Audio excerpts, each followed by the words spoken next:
This guy hates women. I think it's, if I'm being generous to Fleming, I think he's trying to use it as an example of his inhumanity and how he's pushed and pulled between being a human and being a weapon and being a spy and being totally heartless. And to him, women represent humanity. They represent a softer side to a vulnerability in himself. A vulnerability. Yeah. And so he's fighting with the idea of being vulnerable and the idea of having any sort of like mercy or like softness to his soul and his heart. And women represent that to him. Yeah. And so I think hates them. Yeah, and I do think you're being generous with that statement you just made.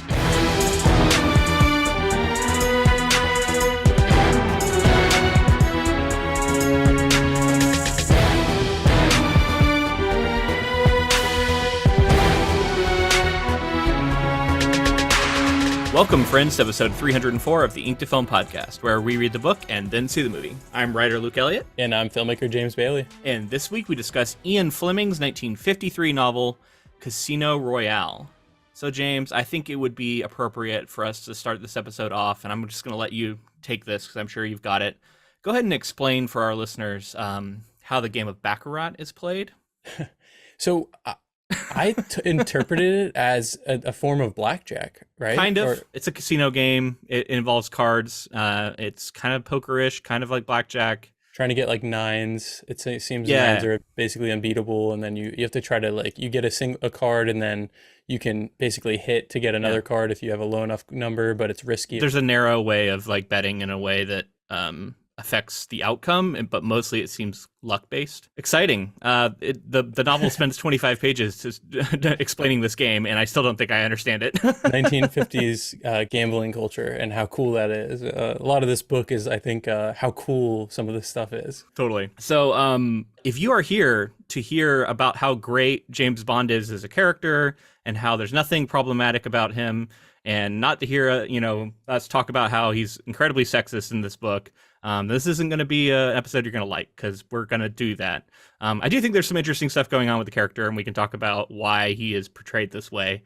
But yeah, I'm just go ahead and let those people know they can leave now if you don't want to hear people talk about how there's some really sexist shit in this book. Yeah. I guess cool should have been in quotes when I said that, I guess, a minute ago. Now, it's like the ultimate 1950s, like post-World War II male wish fulfillment kind of story. It's like that's exactly what it was set out to be, I think. I think that's the goal of it to an extent, though, because Bond is also very different than he is in the movies. And I kept tripping over the fact that like my deep connections to Bond as a character all go back to childhood and all the different versions I've seen of him on screen. I've never read an Ian Fleming novel before. I've never read a Bond novel before.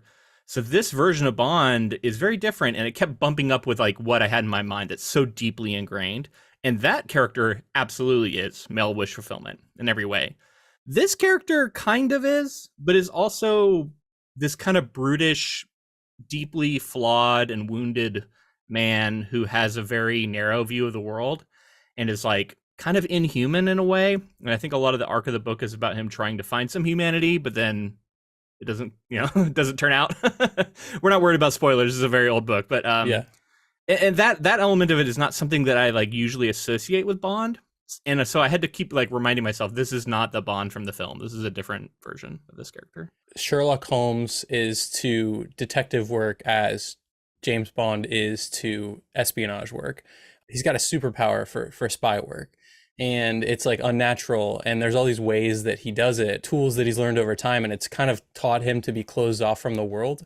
And that's very much like his character is like completely closed off to the point that he thinks very lowly of certain people and like has this certain idea of how the world runs. And I think that like Ian Fleming is doing something interesting with how the arc of this story, and maybe James Bond being caught off guard in a few scenarios. A lot of thoughts there, but I did just want to go ahead and get this out there too.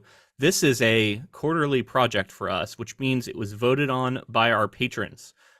This isn't one that I probably would have chosen. Maybe we would have got to it eventually. It's always like, of course, it's a, massive name and adaptations. But going back to like my kind of experience with Bond is that like to me he's like a cartoon character, and that's kind of evidenced by the way he's portrayed in the films. But then also like I grew up playing GoldenEye and different Bond video games over the years, so like he's a video game character to me in a sense. He's just a suit with a gun, and he talks suave, and you know he is kind of that ideal, I guess, in that he's a womanizer, and everybody wants to be him, and all the women want him, and he's just like so charismatic.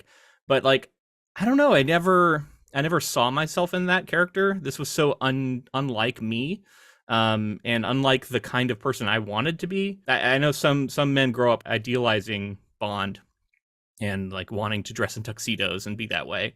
And I mean, I think there's a significant portion of people, especially from I think an era before us, like a generation yeah, before, because you think of like the shaken not stirred, the wearing the tuxedos, the always suave, gets the girl, yeah, action hero, and like espionage in general is like a sexy genre. Again, like 1950s, you think about where the world's at with the Cold War brewing and like the spies that yeah. are like very That's the prevalent. spy era, right? So Yeah. he's releasing a spy novel right in the midst of, yeah, the Cold War. So So I think you can definitely see like people of that generation saying like, "Oh, I'd love to be a spy, travel the world, see all mhm. these locales, be like this ultimate badass."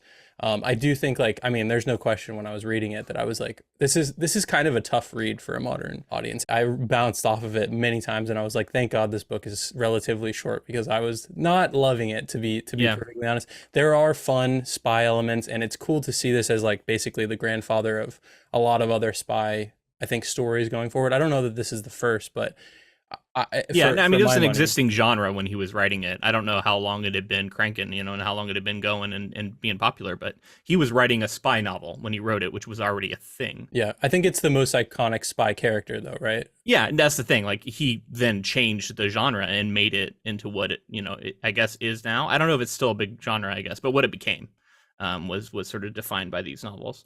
But yeah, what is your experience with Bond in general? Like, were you a Bond fan growing up? I don't know. I don't know. We've talked about Bond before, James. I mean, very similar story to you. I mean, I grew up with the Pierce Brosnan Bond, Hmm. and then of course played GoldenEye. I've Yeah. seen all of.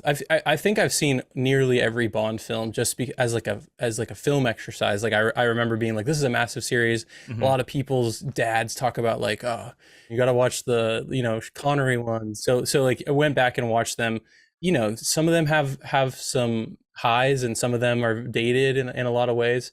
I think each Bond is kind of iconic in its own, and I do like a mantle that gets passed from person to person as like an iconic character. There is something Yeah.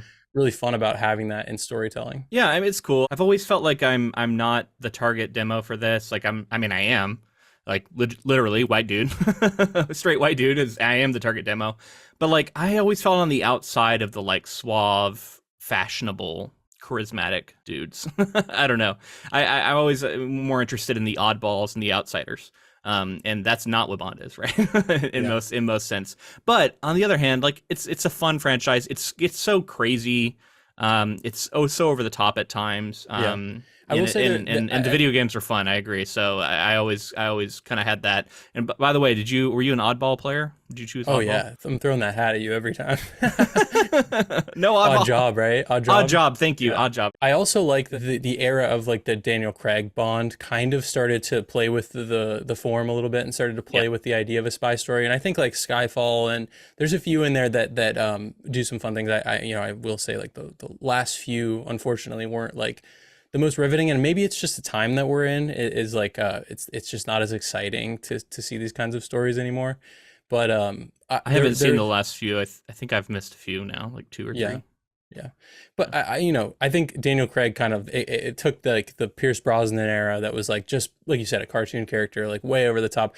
Granted, I did love the gadgets growing up. That Q Sure. coming in and all of that stuff I thought was the coolest. And M as a character we're going to talk about in this story as well. But the more I analyze it as an adult and like I haven't engaged with this material in a really long time, or at least not like the older versions of James Bond.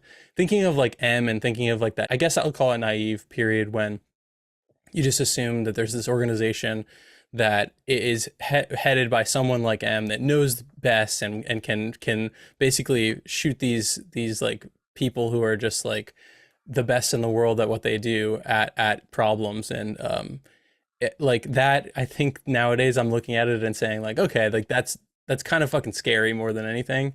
And I think Right. maybe at one time there was an audience who was responding to that and thinking like, oh, that's comforting to think that this might be out there. Yeah, I think so. I think there was a lot of people who saw this as like, fuck yeah, because this is British. Military industrial kind of thing. And Yeah. they're like, yeah, the British, like, we have our secret forces that are Yeah. working around the world, and they're super cool, and they have our best interests in mind. Yeah. I guess it's kind of interesting to talk about James Bond, and this is maybe more of a film version of it, but to talk about like the idea that like Americans had to have their version, and then you get like the Ethan Hunt with the Mission Impossible films, and like how Oh crazy yeah. those have gone.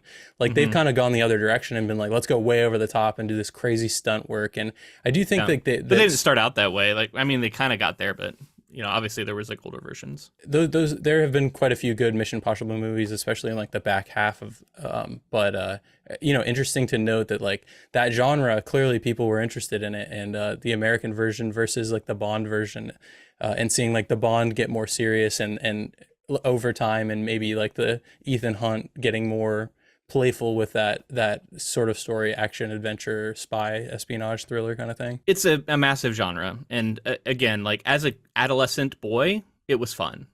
It's just I feel like I kind of left it behind somewhere in that Sure. era, and it's not something I think about a lot. I kept up with the Daniel Craig Bond movies for a while because it felt like they were doing something kind of different with them, and it was a reimagining of the character, which every time you get a new Bond they do that, right? Like every actor brings a new thing to it, but then also the directors have their own spin and take.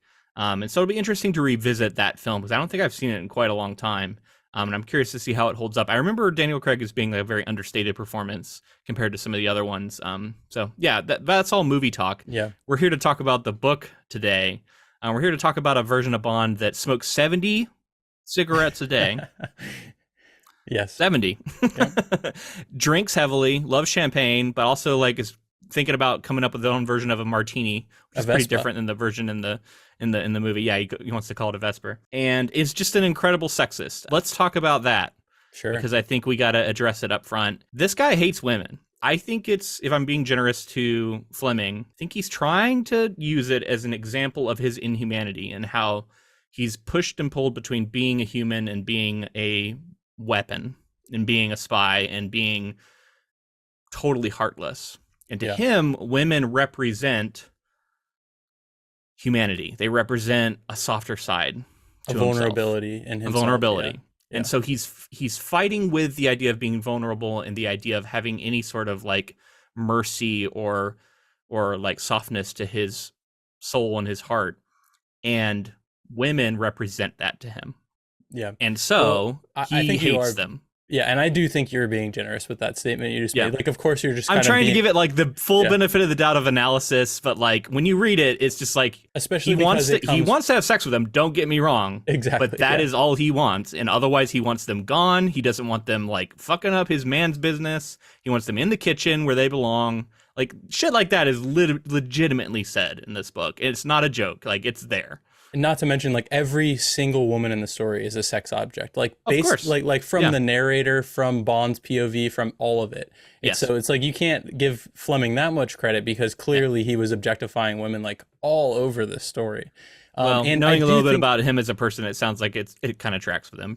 Well, I think it's interesting to also track as we talk about more of the spoiler at the end of this story, Bond's sort of distrust and like not wanting to be involved in any way, not even like work alongside a woman, and kind of where that leads him, and how that maybe was unfortunately then taken and put into like every spy story going forward, where like this one plays like a particular like there's a twist, and I think that like maybe people like were like, well, forget the twist, let's just continue to treat women like this as well, in all and specifically in Fleming Bond novels. Yeah, I haven't read any other ones, but from what I understand, that this sets up a pattern. There's always a new woman in every book. For what we are familiar with, the films do carry that through, and it'll be interesting to track that maybe in the film and to see how we feel like they adapted as time went on, to see if like there was if it's still just as problematic in the film, because I don't really remember Casino Royale. How did all that it much. affect your ability to enjoy the book?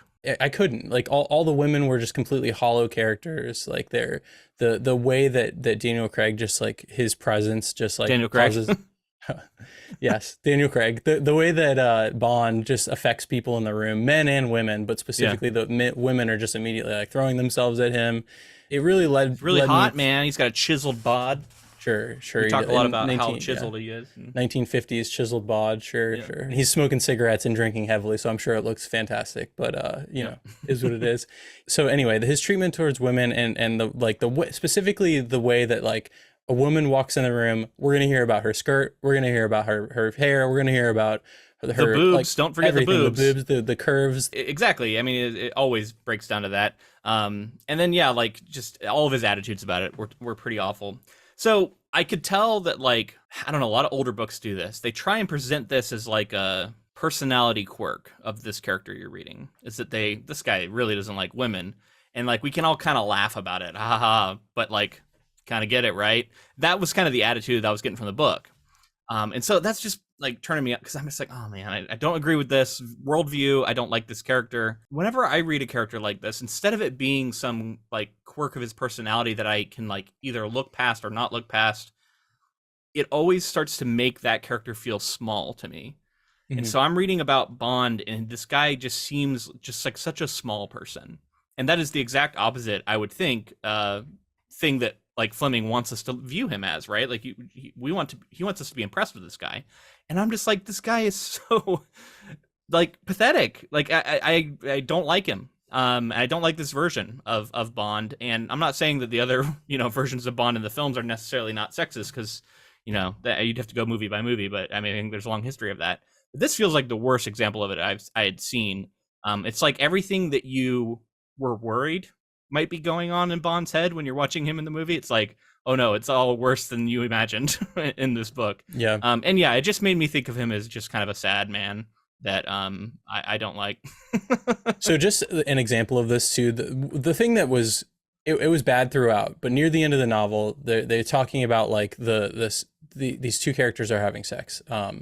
Vesper and Bond are having sex, and they're falling in love, it seems, and there's like drawn out like the conclusion of the story is basically really happened, and then there's like a lot of sex afterwards, because I guess that's important for us to know that he fucks, but he still works, James. Yeah. So we get to the point where they're talking about like their lovemaking and all this other stuff, and specifically he talks about there's something that he can't figure out about Vesper. And it's like, obviously this is like leading to the twist, but he says that like when having sex with her is like, it's like weirdly forceful, or it feels like raping her. And when he said that, I was like, all right, all of the other stuff became worse. This is the like pinnacle moment of like, that's everything. Is that he's saying, I like having sex with her because it's like raping her. So dude, like, it's even worse than you're kind of putting it out. Like, because I wrote down a little bit about that line. So he's talking about how she has like a secret room in her soul or something where she's like not revealing something. And so he says that having sex with her carries the sweet tang of rape. Yeah. There you go. Because of that secret. And that's pretty fucking gross to read. So that's the kind of stuff that, you get in this book. So I don't necessarily recommend it for people. You can hear us talk about it. If you are curious about the origins of Bond, sure, check it out for that reason. But I don't know. I didn't find a lot to like in this book. Also, Bond, good at gambling, decent at reading people, although a lot of his like reads carried a lot of racism and judgment based off of like taking huge leaps based off of basically nothing. Everyone at the table that he's gambling with is just like their ethnicity, basically, and like stereotypes based on that. Yeah. And in the book, he's like, right, of course. So it's like, but yeah, it was like the huge leaps he was making, I was not there for. But then time and again, he would get himself into these like troubled moments where he's going to possibly get killed. And like he would either just like flail about to get out of it, or he would just get really fucking lucky. Yeah. And like the whole book was about like just how lucky this guy is. If anything, that was his superpowers. He was just incredibly lucky. And he was just paranoid too. Like the certain paranoia that they build up very early on in one of the first chapters is like he's doing the whole hair on the door and the different drawers and everything trick, and he's got like things placed. It reminded me of Misery, by the way. Exactly, yeah. So he's doing all of that to know if somebody's rifling through his shit, and then guess what? he doesn't realize people are fucking listening in on him and stuff. So Yeah. again, like he there is like a mole that's kind of like leaking all the ways that he's vulnerable, Yeah. but which we'll just, I guess I'll just say here, is Vesper. We've come to find out throughout the Yeah. story, like every time he's in a jam is basically like when she was told not to stand behind him at one point at the gambling table so somebody could run up and put a gun up against his back. Yeah. Sort of situations like that. She staged a kidnapping that led to him actually being taken and tortured and everything. Yeah, and then guess what? He doesn't get himself out of that torture session either. Well, we're getting really deep into plot, so maybe we should Yeah. hold off on that because we're gonna do that in a minute. I do want to talk about Ian Fleming at least for a little bit. The person. So he is a British writer, best known for his post-war James Bond series of spy novels. Born in 1908, would die in 1964, age of 56, so rather young. He was a binge drinker and smoker throughout his life, and that definitely heavily contributed to heart failure and health problems. And he died fairly young. He came from a wealthy family connected to a bank. His father would die on the Western Front in 1917, so in World War I. He would go on to join the military through becoming an assistant to an admiral in the British intelligence division at the start of the Second World War. So he kind of came in as like an officer and kind of behind the scenes. And that, I don't know a ton about his military history. I read through some of it, but there's a lot of terms I don't know. It seemed to me, as a total layman, that he was involved in a lot of the like planning and more operations side, as far as like he wasn't in the front. He wasn't the one who was out doing this stuff. He was kind of planning this stuff. He had like a group of these operatives that he oversaw, that he based a lot of James Bond off of, like these guys that he would work with. But he wasn't one of them.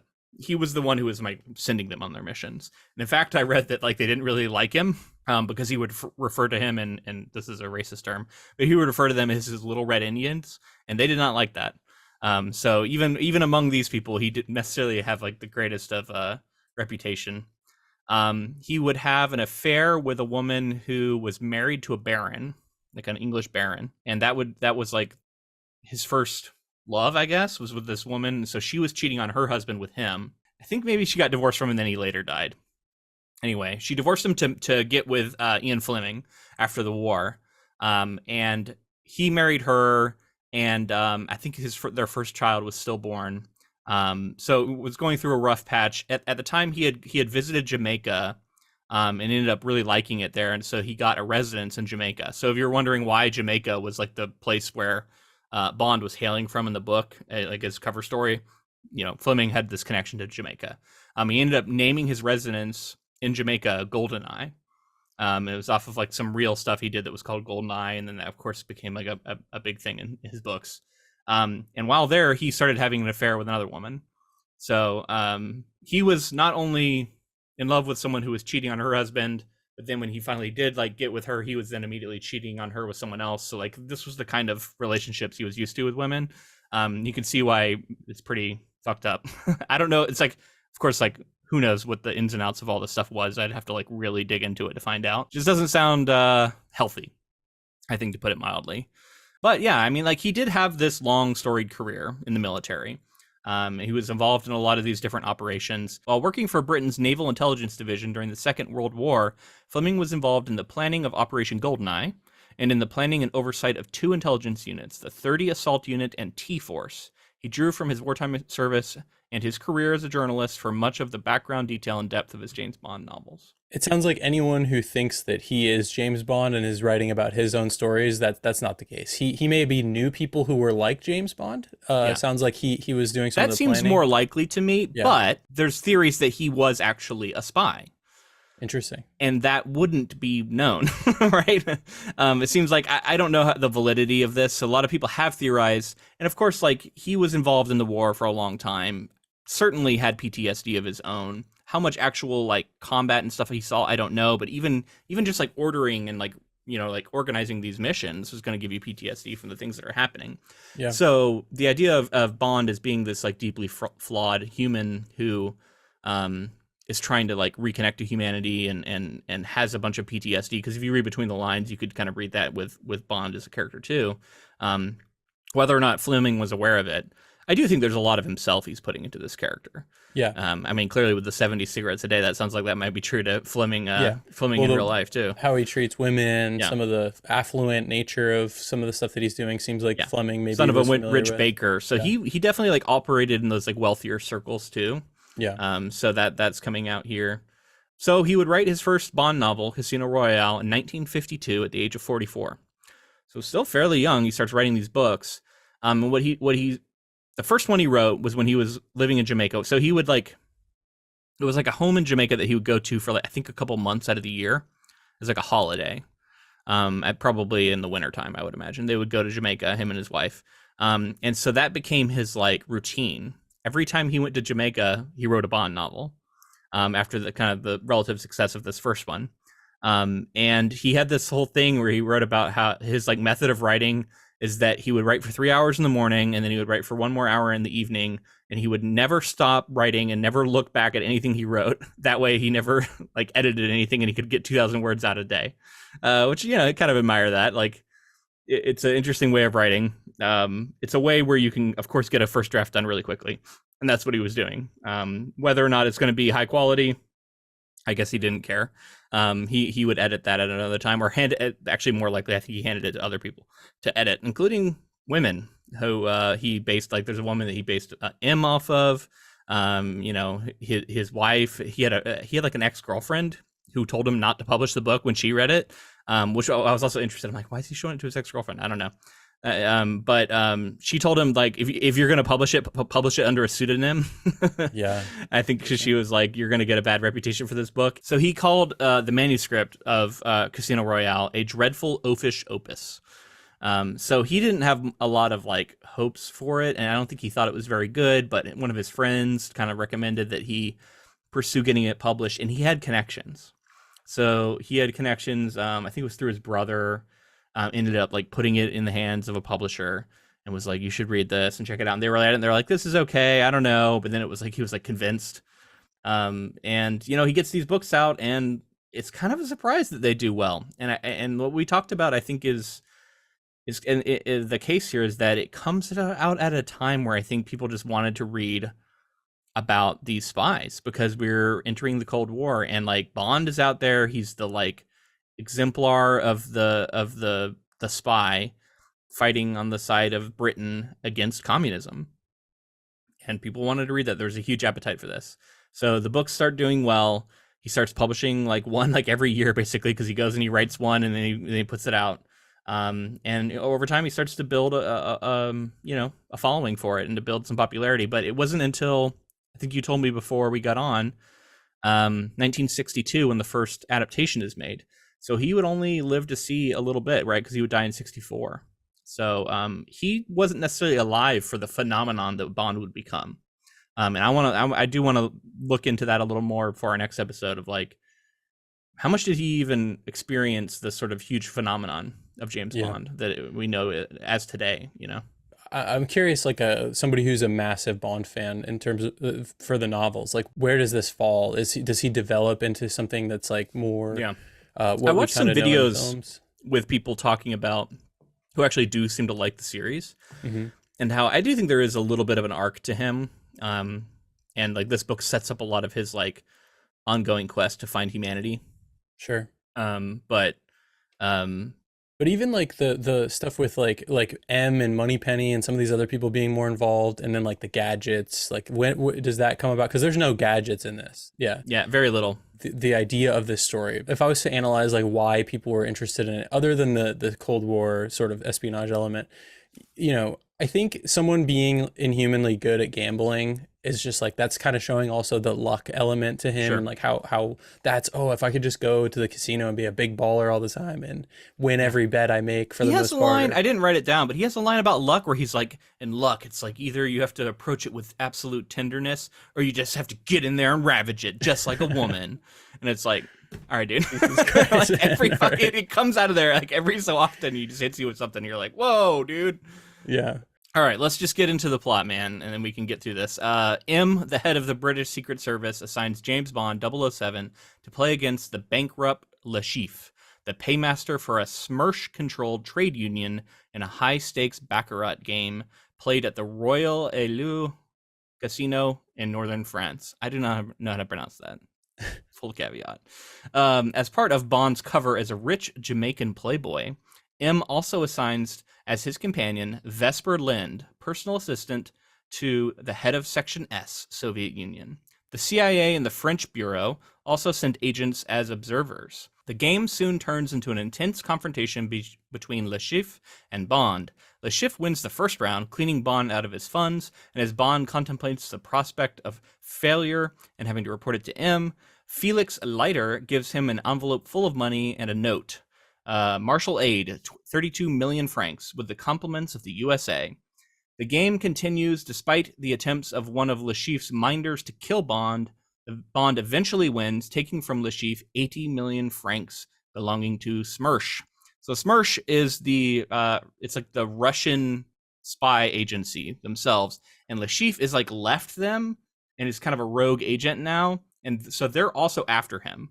And the whole like premise of this game seems to just be that like we can't let the communists have this rich dude going around throwing around money, and we gotta go like fuck with him and take that money away, and we're gonna send Bond in to do it. I kind of laughed to myself when I was reading this book, because I'm like, this is such a contrived, interesting story, because it's like he wanted to create these like lavish scenarios where he could outsmart somebody or whatever it is, the sort of allure of being good at gambling. And he's like, how do I get there? All right, the villain is going to gamble to try to get back his losses. Yeah. And our guy's going to gamble even better. Out gamble him. Yeah.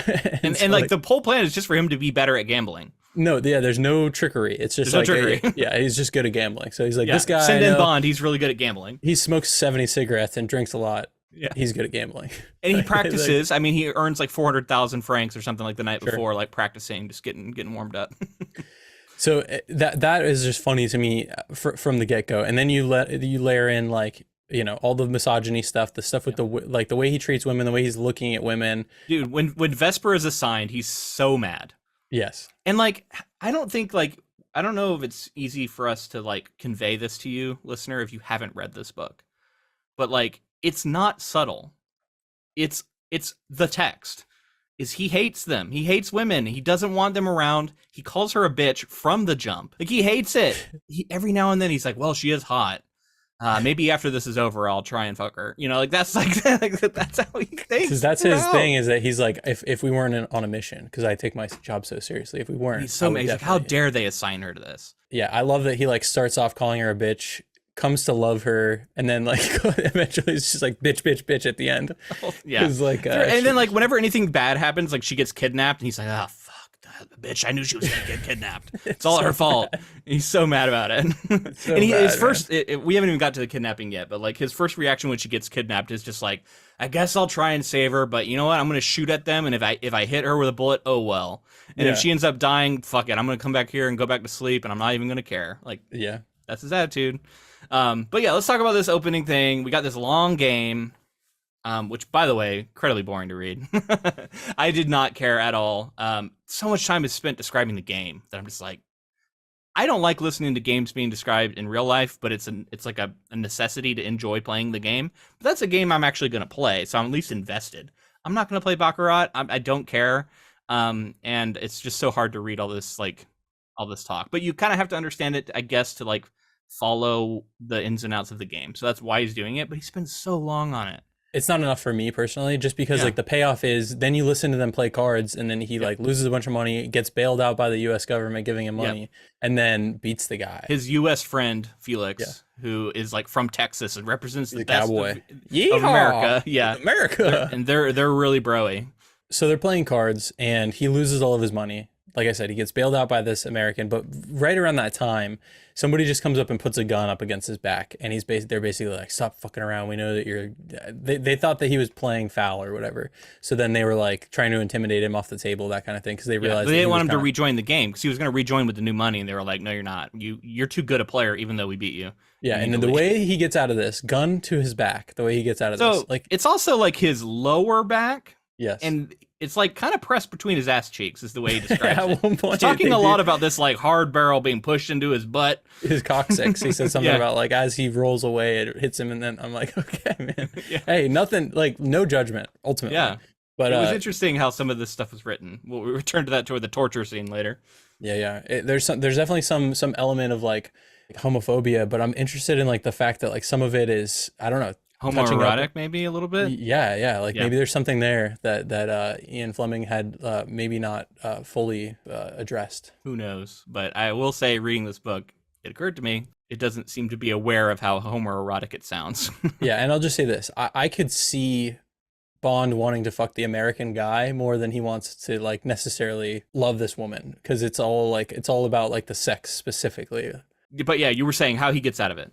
So he gets out of it. Basically, like Luke said earlier, he flails. He flails hard. He's like, I'm just going to fucking flail and throw my chair backward and hope that I don't die. He's like one small movement away from getting a trigger pulled and shooting him in the back. Yeah. And instead he's like, I think I can very quickly shove this guy with my, like shove into the gun. Terrible idea. And absolutely he should have been shot all over, like 4 or 5 times before he was able to get away from the barrel. But yeah, it's just funny because you think of, I think of Bond, this is very capable. Like if you're going to write a very capable spy, badass guy, he's going to do something a little more thoughtful than just flailing. But hey, that's this version that we got. Well, and then the other like unbelievable thing about this is that the whole premise is that nobody knows this is happening. And after he does it and like lands on the ground, he just like plays it off like he had like a chair malfunction. He's on his, this chair. They're like, oh, we'll get you a new chair. Sorry about that. Like nobody noticed. Like it's so bizarre. And even the plan to kill him was like, this gun is so silent that I'll shoot you in the spine and then you'll just slump over and everybody. I think you just had like a stroke. Yeah, but there's people all around. There's people. They're gonna like check out his body to see like where we're at. So bizarre. But underlining what you're talking about, before all of this, when he's meeting with this other operative, there's a bomb goes off when he's first meeting with Vesper too. This bomb goes off and like blows out the glass in the restaurant they're in. He goes running out. And there's these 2 guys, and they're like fiddling with these like, I think they're like camera cases or something. And he comes up and he like hides behind a tree to like get a look at them, and then they just explode. Because they like accidentally set off a bomb, or maybe there was one case wasn't supposed to have a bomb in it, but there was a bomb in both of them. I don't know. He has some theories about it, but I don't know if it's confirmed. They explode and there's just like, bloody mist everywhere. And he's covered in blood and he gets knocked down, but like he only survives because he's behind this tree and he hadn't like approached them yet, even though he was going to. So like, talking about like that's the heroic action of Bond is he comes running up, hides behind a tree, a bomb goes off, and he almost dies but doesn't, and he's just super lucky, and they blew themselves up. Again, that's what his enemies do. So, good job, Bond. Tying this all together, he wrote this. Someone told him that he should consider publishing it, and he also had some help in getting it published. Yeah. I'm wondering if as it goes along, like I said, maybe the legacy of Bond is like some of the further novels, he creates and crafts more of a thoughtful and like really capable Bond. Not capable, thoughtful. I can almost guarantee. I don't know how thoughtful he gets, but yeah, I guess not thoughtful in terms of women, but thoughtful in terms of like his better plans, at his job in later books than he is here, because he doesn't seem that. I mean, he's good at gambling. I think Ian Fleming kind of wrote like a pseudo spy story here, but it's just like a guy. It's almost like a Die Hard, like a John McClane, like just like flailing around trying to figure it out. But that's a totally different. He's definitely not as like superhuman as the Bond that we would later see in the films are. Like he's more of an average guy, although he is like a veteran of World War II, and he has killed people. So by the way that you become a 00 is you have to have killed 2 people in the service of the military or the spy service or whatever, and that's how you become a 00. So he's at least killed 2 people before, and he talks about it, and it's always like, maybe they were bad, maybe they weren't. I don't know. I was just there to do a job, and I killed them. So again, like it's not like he's this heroic figure, and I think that's by design for Ian Fleming. Like he wants us to look at this guy as like maybe he's not very heroic at all. Maybe he's not even a good person. So I'm always trying to remember that as I'm like squaring it with the version of Bond I grew up with, which is very much presented as a heroic figure. Okay, let's get into the next part here, because this is a really interesting section. Desperate to recover the money, Lashif kidnaps Lind and tortures Bond, threatening to kill them both if he does not get the money back. During the torture, a Smersh assassin enters and kills Lashif as punishment for losing the money. The agent does not kill Bond, saying that he has no orders to do so, but he cuts a symbol for the Russian spy organization into Bond's hand so that future Smersh agents will be able to identify him as another agent, I guess. This whole section, yeah, we already talked about how she gets kidnapped and he's just pissed off at her. Then he's like, all right, I guess I'll get in my car. And he chases after her in the car and he hits a spike strip because they planned this. And I don't know, it's as good as he is at reading people and predicting things, he continuously is getting surprised that other people have plans. Well, and at this point in the story, he's bested the villain. He took all the guy's money. Yeah, he won all his money. That's I don't know if we talked about that, but he wins the second hand and takes all the money. Yeah, and he's like, we did it. He's like, we're done. And he's hanging out. He's like, I'm looking forward to fucking Vesper now that exactly. the mission's over. And you're like, Jesus, dude. So he's like, that's kind of his mindset. And then he keeps getting caught in this scenario where he's getting comfortable and allowing himself to relax.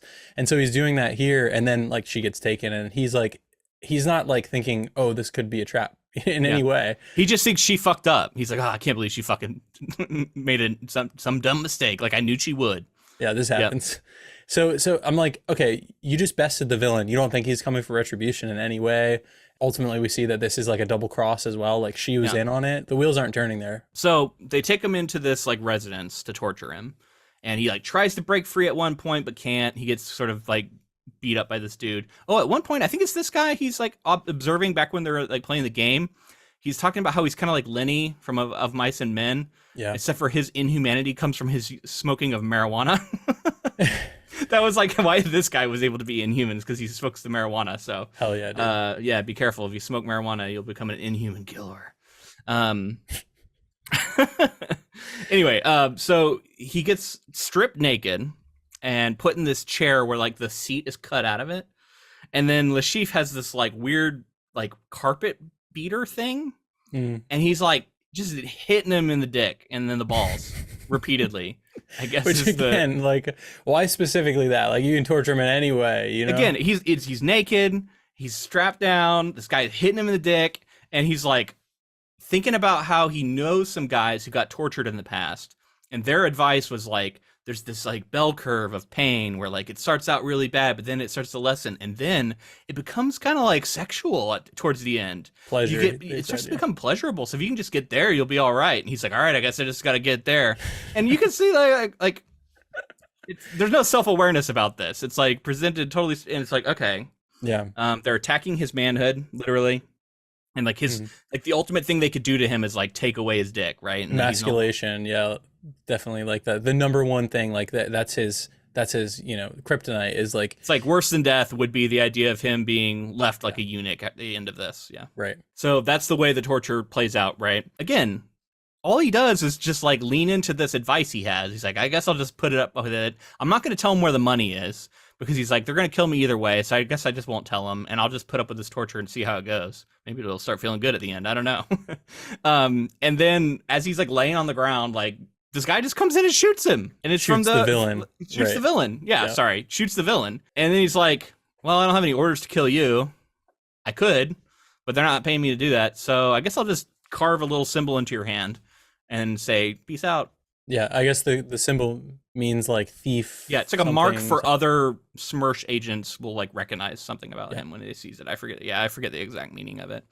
So I just want to mention he's bailed out by losing. He's the best gambler, but he loses. He's the best spy, but he gets outsmarted by this trap that they have set for him. They beat him up, and then he gets bailed out by the literally the villains of the story, the other villains of the story. The other villains, the Russians, And you're okay, so he's kind of just going, everything's happening to him at this point. He's just kind of there. Yeah. maybe pulling some levers here and there, but ultimately the story is going along. Mhm. Yeah, I mean the scene, it brings to mind the film, and I want to say I like Casino Royale. I remember really really enjoying Casino Royale. I mean, it's 2006 movie, right? So who knows how I'll feel about it now, but Yeah, I am interested to revisit it, and I do remember the scene's a very memorable scene. yeah. And It was affecting, kind of weirdly sexual in the movie too. yeah, but maybe more aware of the fact that it is like that why Yeah, I that's. mean, we're showing off Daniel Craig, who is a sex symbol, and like maybe a little bit of eye candy for the women watching too, you know? I'm really interested to see like reconciling the two against each other, like Or I should where. just say for anyone who is attracted to men watching. Sure, yeah, I think that Daniel Craig has an attractive body. You know, how can you not? Like this guy's huge. He's in like the top tier of shape. So like, You're like, how can you? I want to see this scene continue a little more. Right, yeah. You're like, how long can he take it? And that's part of it too, right? When Is will like it turn to pleasure, as we've read about in the book? the toughness. Like he's so tough that he can overcome all of this. Yeah, it is interesting to look at this, especially in like the 1950s, is like this is what masculinity is, and then maybe the legacy of like how that spawns going forward. I'm not saying Ian Fleming is to blame or to credit with the idea of masculinity, but like this, I think Bond is a figure. Yeah, he's not that powerful. But he plays a role. Especially in the films like Bond, I think affected a lot of people and had people like say that point to and say like that's the kind of man I want to be. So it's interesting to see like maybe the birth of that here with Ian Fleming's James Very Bond. interesting origin. It's not what I was expecting. Yeah. You know, like I had heard he was different in the book, but I didn't foresee this version of Bond. So Lind visits Bond every day as he recuperates in the hospital, and he gradually realizes that he loves her. He even contemplates leaving the Secret Service to settle down with her. When he is released from the hospital, they spend time together in a quiet guest house and eventually become lovers. One day, they see a mysterious man named Gettler tracking their movements, which greatly distresses Lind. The following morning, Bond finds that she has committed suicide. She leaves behind a note explaining that she has been working as an unwilling double agent for the Soviet Ministry of Internal Affairs, SMERSH, had kidnapped her lover, a Polish Royal Air Force pilot, who had revealed information about her under torture. SMERSH then used that information to blackmail her into helping them undermine Bond's mission, including her own faked kidnapping. She had tried to start a new life with Bond, but upon seeing Gettler, a SMERSH agent, she realized that she would never be free from her tormentors, and that staying with Bond would only put him in danger. Bond informs his service of Lynn's duplicity, coldly telling his contract, "The bitch is dead now." We get this extended sequence where they go and live together in this like beach house, and Bond is like falling in love with her. And he's like, "Fuck, you know, I do hate her. Like she's a woman, she's terrible, but you know, she's kind of hot, and maybe she's not so bad. She's got this secret part of her that makes me think about rape in a weird fucking way. But I guess that makes me like her more now." So he's like, he's gonna like propose to her to get married. Yeah, he's considering like kind of leaving the service too. Leaving the life, yeah. I think that this is interesting for a character like this too. But as an origin for Bond, and not that this is his origin, this is just the first story. But in as time goes on, and we get like Casino Royale in 2006 after all those other Bond films, it is interesting to think of a Bond who is starting to think of like, can I get out? Can I have a real life? Can I have humanity? Like a lot of the and things that's the generous read of this, right? And it's clearly here. That's why it comes up really at the end and helped me start kind of recontextualizing the book. It's like at the end, he's being tempted with a life away from this and a life away from violence and inhumanity. And it's represented in Vesper and the feelings he has for her. You know, if you try and get past all the creepy shit he says about her constantly, it's there. But he also, as brilliant a spy as he is, and how observative he is, he has failed to notice. I mean, he knows something is up, but he has not figured out that she's a double agent, even though like it's pretty obvious. He like maybe because she's a woman, he doesn't like see that she could be lying to him and actually a double agent. So caught off guard by this, she commits suicide to protect him, even though she reveals that she had been blackmailed into becoming this double agent. And she also like had a lover who had been kidnapped and tortured, and she was doing all this for him. But because she falls in love with Bond so hard, and he's so great, she's like, yeah, I guess he's just gonna get tortured. That's okay. I can live with that now because now I'm into Bond. So I'm okay with this ultimately. But when it comes out that like they aren't gonna escape them, and she thinks like they're gonna kill Bond, well, I can't stand for that. I would rather die myself than have that happen. Yeah. So she commits suicide in this act to save him, And Bond reads this note, finding it out, and like all of the like love and like feelings he had for her immediately get crushed, and he feels them all like going away. And he's like, maybe I'll think about him again one day. They're all gone now. And I was thinking about not, because he has this whole like moral dilemma where he's like, the stuff we do is all just like pointless. It's all just a bunch of people who think they're the good guy fighting and killing each other, and it doesn't really make a difference. That's probably why I'm going to leave. So he has some interesting thoughts about that. But then when this all plays out, he's like, actually, you know what? I'm going to go fucking kill more bad dudes who make shit like this happen. And he's like going even harder into the life at the end. Yeah. And then, yeah, he ends by calling her a bitch. Again, he's grappling with that idea of like good versus evil. Like who's to say I don't think this book is going that deep, but like who is the person who is in charge of all of this? Like who's making that call? And like, it's just different nations vying for power. And then he realizes that she's a spy. Yeah. And all, like you said, all those feelings go away. And instead of realizing like the sacrifice that she made was to protect me, he's then like, you know what? She couldn't honor her patriotism or her deal that she made. And that is like even more of a deal breaker than like the fact that he like double crossed her. I think it's even more so like that messaging of like, you didn't stick to the code, you didn't listen to the country, you betrayed your country. Like that's the worst thing you can do. And that's kind of what I'm walking away with is like, it's a story that ultimately comes back to like that power dynamic of like, you serve the country, do sacrifice yourself for the country. And he like sees her as like way beneath him. Cause he's like, I would do all this heinous shit that he'll do, but he's like, I would never give up on my code. And that's like the big sticking point.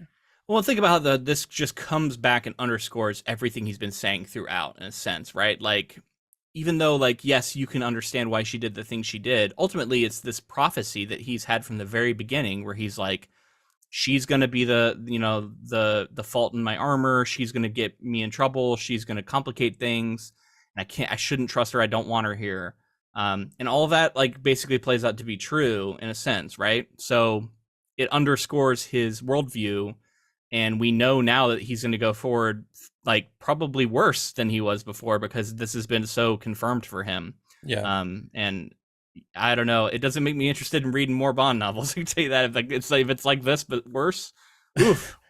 So he does an interesting thing that I think he attempts to do here is tell that story of like the tragic figure that can't be happy also, right? Like Bond, he wants all of these things, but he just can't. The life is going to keep pulling him back in, and he's the only one who can do it. So he's got to do it for his country. He's got to do it for all those reasons.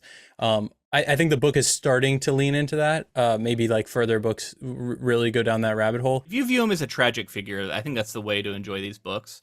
It's like this guy is so flawed and broken and incapable of human connection. And that these books are like his struggles with that and his like desperate attempts to find some flicker of humanity, even as he's like killing people. But then also like, he's a badass. He's that like quintessential guy who's like completely disconnected from his feelings and is only now sort of a machine. I think even at one point they refer to him as a machine. And he's leaning into that and embracing it and saying, that's what I'm going to be. And so maybe that's interesting to read about in the sense of like seeing how he like deals with that going forward. I'm not particularly interested in reading about that, but, it's the podcast. I might, especially if it gets voted for again, sure, return to it. But, this isn't a book I particularly enjoyed. I had a lot of rough patches with it, even as I kind of recognize what some people might like about it. It just feels like a conservative, like wet dream in a sense. And I don't like that element of it. Although I will say, like, if you're reading between the lines about like Ian Fleming as this like war veteran who is writing about his PTSD in a way maybe he doesn't even fully understand, you can find some stuff to be interested in here. I'll grant you that. Yeah, I think there are much better versions of this style of story that do cut down to, yeah, of course, but that cut down to like some of the really interesting nuances that come with that. Like, of course, this kind of stuff happens in our world, and like what can we like sort of glean from that, and like what does that do to people, and then doing that like in the tightrope act of also having like someone who you can have characters that are completely flawed as well. Like, you can have a character that's like this, but what's the reason? Because it seems like the reason here is that it's cool to be a dick to women. And like, that's just not something that I feel like I engage with as a reader. And so I feel like I got to like point out too, like I wanted to like say some of the actual lines and the way that he refers to women here, because I think it's like important for the listener to know, if they haven't read it, that that's like legitimately what he says in his own mind. I guess how he refers to them, he uses those words. Because I think, like me, people will be shocked. I didn't think he would be that out and out of a misogynist. I thought it would be more about like his actions are kind of, you know what I mean? Like they're dated and they have misogynistic undertones, and like maybe like the way that he talks and treats to women is dismissive.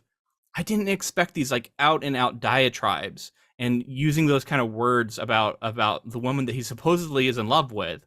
Like it was shocking in a sense. And I the version of Bond I think of is too like high class and like refined to be using words like that. You know what I mean? Like he would never, like, I don't know, like he even if he does kind of objectify women, and of course I'm basing this off of the films I've seen. I don't know about like maybe the older films are much worse about this. He still has like a respect for them and he treats them well. And like he doesn't even do that here. This version of Bond doesn't do that. Well, and let's address the fact that like I think women watching the Bond films can still that a certain type of woman can or man can totally be attracted to this guy and how capable he is and confident and all those other things. Yeah. I don't think anyone is reading this story and saying like I'd love to be this person's romantic partner. That's just not the case for this character in the book. I mean, there are all kinds of people out there. Who knows? But I think it is what the thing I'm really taking away from that. I think it's a good distinction is like this is a separate character and should be thought of separately than the version that we get in the movies. Yeah. And we're going to talk about a version of Bond next that is very, very different. And I'm going to try not to bring the baggage I have now. Because if anything, like this actually could be detrimental to my view of the character, because I might bring in some of this baggage. I have to be careful not to do that. Because I do think the version in that film too, which is like so far along the like legacy of adaptations about Bond, this is a very different version of this character. And it wouldn't really be fair for me to bring that baggage into this because it's not trying that. I am going to come in with an inquisitive eye though, right? Like I'm looking for this stuff. I want to see how much of this gets adapted over. I know there's a lot of scenes that are pretty like, I mean, they're different, but like there's a lot of scenes that are clearly inspired from the book, right? Like the gambling scenes, like the torture scene. There's a lot of this stuff that's actually pretty similar. And even like this long romance with Vesper, I think if I remember correctly, it does happen in the movie. So there's a lot there. That is like a kind of directly adapted. I've read elsewhere or heard elsewhere that some of the other Bond novels are like only adaptations in name and like almost nothing else makes it over from the book. Whereas this one, there actually is some stuff. Well, I mean, all that being said, I am excited to leave this Bond behind and hopefully enjoy Bond a little more in this adaptation. I like having the context. I like knowing stuff. I like understanding. And you know, I now know more about this first book and what this version of Bond originally was, because adaptation is all about change, and what a change this character has undergone over the years, you know, and continues to change, and continues to. I'm going to be really curious to see where this character goes, because this is night and day. This version of Bond. You know, maybe there's a couple of things that hold true for the character throughout, and it's interesting to think about what the core like values and like characteristics are that carry through. But so much else I think rightfully changes and needs to change for this character to be interesting going forward, because otherwise I think you leave this character in the dustbin of history and don't worry about it too much. Yeah, I mean, Ian Fleming had there's a premise here that I think a lot of people engage with and were interested in, and maybe people of the time period really liked the way that his look at the world. But yeah, I mean, going forward, I think a lot of people can engage with this premise in general and think like, oh, this is going to be a fun action espionage film that's going to take me to like locales that are really lavish, and like all this, you know, all this wealth that we're going to see, and like the car that he drives and all this stuff. Like there's a way of like packaging that and making something like a more I guess a film that has like a finer point to it, or like a story that has a finer point. Whereas this, it felt really raw from Ian Fleming, this first novel. I agree. You know, it's like a lot of the glitz and glamour of Bond, I think, is the appeal of it, and the idea of like participating in all of this excess but not having it actually be the reason you're there. You're actually there for this other reason. You're a covert operative, and you're charismatic, and you can wow people, and you can read people, and you're capable, and you can fight people. Like that's always going to be kind of fun to watch characters like that, and that's what we're going to get in this film. So join us next if you're curious about that. If you enjoyed this episode, please let us know in the form of a rating and review. And if you're on YouTube, let us know in the comments your thoughts on Bond. How do you feel about Bond? You know, when did you first meet Bond? Was it through the films? Is it through GoldenEye, the video game? I'm curious. And be sure to connect with us on social media. We're on Facebook, Twitter, Instagram, all those adding to film. We're also on Blue Sky, TikTok. We're all over the place. You can support us on Patreon, and that's also how you could choose our next quarterly project. So we do this every few months. We'll do 3 more this year. So if you want to be in on the next one, make sure to join our Patreon. We also have bonus episodes that come out every month on there. So all that's left is to go visit with Mads Mikkelsen and Daniel Craig in the Casino Royale from 2006. And see how it holds up. I'm going to be really curious. Me too, yeah. Like I said, remember it fondly, but it's been quite a while. So let's see how this thing holds up. I wonder if I'll need to know how baccarat is played. I think they might have played a different game in the movie, if I remember correctly. Yeah, probably high stakes poker. Probably poker, yeah. All right, until next time. Keep adapting.